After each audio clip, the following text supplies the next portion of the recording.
حقن الكورتيزون، حقن اللي بيسموه حقن الزيت، حقن البلازما، هذه الانواع من الحقن في اي مرحله الحقن ده بينفع وامتى يبقى ملوش لازمه؟ اقول لحضرتك حاجه، يعني احنا الاوراق العلميه بقالنا النهارده لا يقل عن 15 سنه فيها كلام رايح جاي في الحقن. خلينا نحط حاجات اساسيه الاول مفيش فيها اختلافات.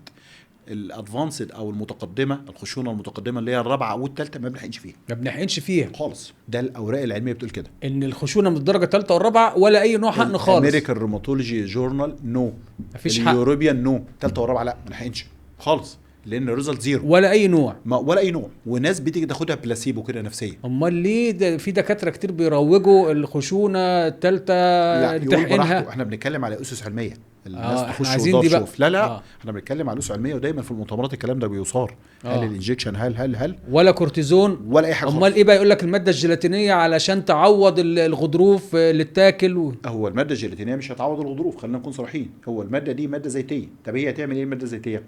لها تو افكتس. اول حاجه ان هي بتنعم المفصل زي ما بنقول. حاجه ثالثه فيها حاجه مضاده لالتهاب موضعيه، واخد بال حضرتك؟ انما لو المفصل معوج ومتاكل خالص هنا هتعمل ايه؟ الغضروف ده نيفر مش هيرجع خالص. يعني اذا حقن الجيلاتينيه وحقن الزيت ما بترجعش الغضروف زي ما كان. مفيش الكلام ده، زي ما خلقه ربنا. لا مفيش الكلام ده، لا طبعا خالص. لحد النهارده مفيش حاجه بتعمل كده. مفيش حتى تجارب زرع الغضروف كانت تمت في فرايبرج 2012 وفشلت لحد الان. يعني الى يومنا هذا مفيش نوع حقن بيرجع الغضروف زي ما كان. مفيش الكلام ده. دي معلومه مهمه لان الناس بتنخدع. الناس تخش وتقرا، يكتبوا كده ويقروا. الناس مع كل حاجه مفتوحه يعني.